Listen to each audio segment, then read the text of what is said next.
Себебі мен ойлаймын, мына дін басқарманы қазір тарату керек, көзін құрту керек бұның. Бұл ешқандай жұмыс істеп жатқан жоқ.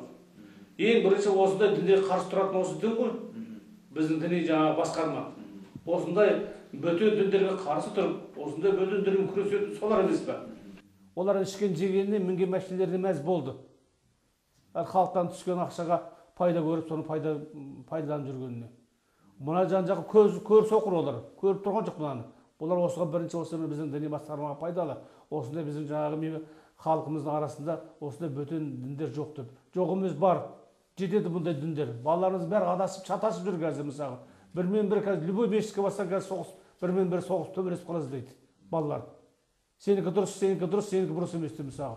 Осының бір ақиқатқа келтіретін ұйым болу керек қой мысалға. Бір ұйым. Қазақ деген халқымыз сақтап қалатындай. Дінінде, дәстүр-салты да бірге болады, бір ұйым керек бізге. Одан кейін жаңағы біздің ойлаймын ұлттық жаңағы фискалды органдар жаңағы ұлттық қауіпсіздігің ба, полицияң ба жаңағы көп қой жетеді жаңағы. Солар да видимо жаңағы өтірік ақпарат береді. Ой, біздің бәрі әйбет, бәрі керемет.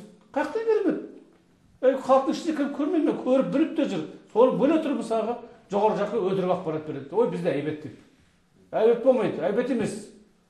Нашар, халық жаман болып бара жатыр. Мына дін елдің бәрін бұзып талқандап бара жатыр. Сондықтан жан-жаққа қарау керек, ертерек қолға алу керек, қазірден бастап. Біз одан кейін кеш қаламыз. Бармағымыз істейтін боламыз. Жаңыз мен емес. Бұндай қасірет талайдың басына түседі әлі. Потому что талай балалар осы жолда жүр қазір. Адасып, шатасып. Нұрден өзі қашып шыққаннан кейін туыстармен байланысуға әрекет жасады ма? Жоқ. Мен күттім, хабарласам ба деп күттім ешкім. Себебі менің үйімде жатты ғой, ол біледі ғой, менің үйімде қарауылдап көмекшілер бақылап жатты. Менің үйімде күнде көмекшілер келеді, күнде жаңағы полициялар келеді, ойбай балаң хабарласты ма, ойбай не қылмады деп. Бала біліп отыр ол мені қадағалауды екен мысалға. От шыға алмады ол қашқаннан кейін, наверное. Не ой менің өзім мысалға. Әйтпесе өліп бара жатса да әке қош деп айтып қаламын деп ойлаймын мен. Даусымды ести алмай қалдық. Сіз өз өміріңізде, жанұяңызда осы діни экстремизмнің әрекеттерімен бетпе-бет келген адамсыз негізі. Осы жат пиғылды діни ағымдардың таралу дерек көзі, ошағы, яғни источнигі қайда деп ойлайсыз өзі? Өз пікіріңіз мысалы. Жат пиғылды діни әрине біздің өзіміздің арамыздан шыққан жоқ бұл. Мынау қазіргі ойлаймын, бұл шын мәнінде бұлардың арасында чешендер көп болды ғой. Бұл Кавказдың религиясы. Өздеріңді ойлап қарасаңдар, Кавказдықтарды, чешендерді түсінуге болады. Олар религиясында түсінуге болады. Себебі олар өзінің елін, жерін қорғап соғысып жатырмыз еді ғой. Олар жаңағы еліміз үшін жаңағы Россиядан шығамыз деп орыстармен мысалға қанша ғасыр болды ол олар соғысып жатқаны. Олардың бір жағы түсінуге болады. Елін, жеріміз қорғап жатырмыз деп жаңағы не қылатын шығар. Ал біздің балалар кімнен қорғайды елін, жерін мысалы? Мінекей көрмейсіздер. Бұл жат пиғылды дін бізге в основном Кавказдан келіп жатыр. Шешенстаннан келіп жатыр. Таза айтқан кезде. Мына Қырғызстанға келіп, Қырғызстанда бұның ошағы жетеді. Олардың білдіңдер ме? Қырғызстанның қасынан ғой бізге келіп жатыр мінекей. Қазір өзіңіз білетіндей, бастан кешкендей діни уағыздың ешқандай бақылаусыз кеткен заманы. Осы жақында ғана өзіңіз айтып жатсыз, негізінен ошағы Кавказ мемлекеттерінен көрші Қырғыз мемлекеті Өзбекстаннан келіп жатыр деп. Бірақ мынадай да жағдайлар орын алып жатыр. 24 сағат бойы діни хабар тарататын Асыл арна деген арна кабельді телевидение халыққа хабар таратып отқаны жылдан аса уақыттан бері белгілі. Сол жақында ғана сол арнадан пайғамбарымыздың өзіне салауат айтудың өзі бұл үлкен ширктің көрінісі деген бағдарламаларды көріп қалдық.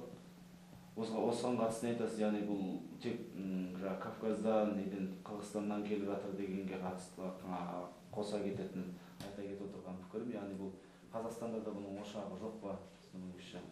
Өйткені бұл балаңыз өзінің туысқан бауырлары осы Қазақстанның айналасында осы жат пиғылды ағымның құрығына ілінді ғой.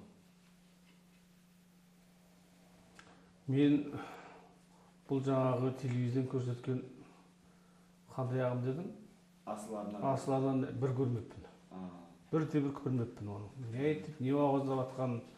Бірақ анау газеттен оқимын, анау діни басқарманың газеті қандай еді? Ислам өркениетіндегі газеттердің осынан да алдыңғы жылдары жазылып, соған әдейі оқып жүретін. Ол кезде байқаған жоқпын. Қазір кейінгі кезде де байқап жүрмін ғой. Кейінгі кезде де осы жаңағы кімдер, Тазабековтердің ме? Соларың бар, басқаларың бар. Осы мына біздің діни басқа айтып отырмын ғой, жаңағы Дербісәліден бастап біздің діни басқармалардың бәрі өздерін Құдай өліп жүр, Құдай біледі. Потому что олардың да қазір уағыздарының бәрінде тек қана мен осыған дейін мешітке барып, жұма сайын намазға барып тұратынмын мен. Жұма намазына барып, осы уағыздарын тыңдайтынмын. Былтырлар, алдыңғы жылдары мысалға, осы мынау баламның таза мазаға түсіп, жаңағы қайтара алмай жүрген кезінде, мен де осы дін жолын қарайыншы, балаларым кішкене елгем екен, жылым екен, бері қарай қайтам екен деп, мен сол дінді изучать етейін, оқып үйренейін мен де деп, осы арқасында мен де қазір Құранды біраз оқыдым. Жаңағы басқа да осындай елдермен барып, әдейі іздеп барып, жолығып, олардан консультация сұрап, сөйтіп жүрдім. Ол кезде ондай жоқ еді. Вот кейінгі кезде байқаймын, мынау уағыздарында, мынау мешіттердегі жаңағы нелерден кейін, діни рәсімдерден кейін, жаңағы намаз оқып болғаннан кейін, жаңағы имамдар уағыз айтты ғой. Уағыз айтқанда байқап отырып, кейін қарап отырсаң, қазір мешітте кім көп? Жас балалар көп. Кәрілерде қазір толып жас балалар ғой, мектептің балалары да толып жүр. Одан да бергі балалар, жас балалар. И соларды бәрін уағыздайтындары бәрі о дүние. О дүниеге жаңағы асығу керек. Уағыздайтын бар о дүние. Ол не о дүние? Неғып бұлар о дүниеге уағыздайды оны? Значит, оларға ертең өлуге шақырады ғой.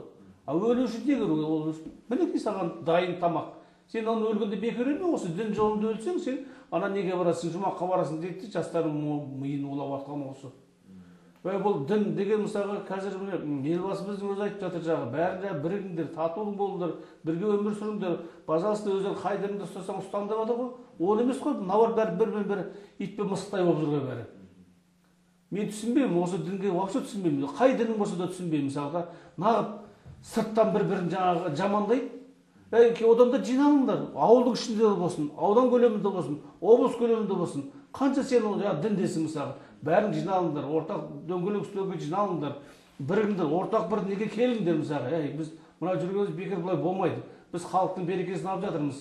Одан да халықтың тыныштығын кетірмейік. Келіңдер, уәделесейік. Бәріміздің сенетіміз бірақ Құдай. Уағызды айтыңыз, бірақ Құдай бір пайғамбар. Ал енді істеп жүргеніміз істемесін не? Бір-біріміздің артымыз түрткілеп, жамандағынан басқа не істеп жүріп бәрі? Әр дін өзі бір-бірін шұқылап жүр мысалға. И балалардың бүкіл халықтың басын қатырды қазір мысалға. Халық білмейді қазір әуелі. Өзі айтып, не сөйлеп, не қойған білмейді әуелі. Кейде балалардың айтып тұрған сөзді тыңдасаң, не сөйлеп, не тұрған өзі түсінбейді мысалға. Міне дін қандай шамаға жетті. Ал осының бәрін ұйымдастырып, осының бәрін басқаратынына біздің діни басқарма ресми Қазақстанда бекітілген, кәдімгі патша болып өмір сүріп отырған жаңағы біздің Дербісәліміз осы ғой. Не істеп отыр бұл? Түк істеп отқан жоқ оның. Абсолютно мынау қазір діни басқарманың ештеңе істеп отқан жоқ. Бәрі бетімен жіберіп, мынау керісі жоқ, жастарды миын улап отыр. Сондықтан да бізге жаңа заң керек, дін туралы жаңа заң керек. Біздің өзімізге ортақ Қазақстанға, именно Қазақстанның өзінің діні керек, мұсылман діні керек. Басқа жат діннің керегі жоқ. Менің ойым осы. Дәуренді ақырғы сапарға шығарып салу рәсімінде, яғни жаназада оңайшылықпен өтпеген сияқты. Сол туралы кішкене айта кетсеңіз. Енді жаназада әлгі олар әуелі әрбірден кейін мен Ақтауда жүргенде маған сояққа звондаған. Денесін әкелмей қойыңыз деп. Себебі бұл жихадистердің шәкірттерін тәртібі, олар соғыс арасында өлді, сол жерде қалу керек қой. Білдің ба? Сол жерде көміліп қалу керек, ол келмеу керек болатын. Мен зарлап жүрмекпін, балам сүйегі қайда қалды деп. Олардың маған беш дейді мысалға, ақ иесі менмін. Олардың сөзі құлағым деген жоқпын. Алып келдім баламның өзін, айтқам, шешесі келсін, әйелі келсін. Басқа шыққанда бір пенде келмесін деп. Сөйтсем жаңағы шешесі бар, бүкіл жаңағы үрім бұтақ бәрі сол өздеріне жинап алып келді.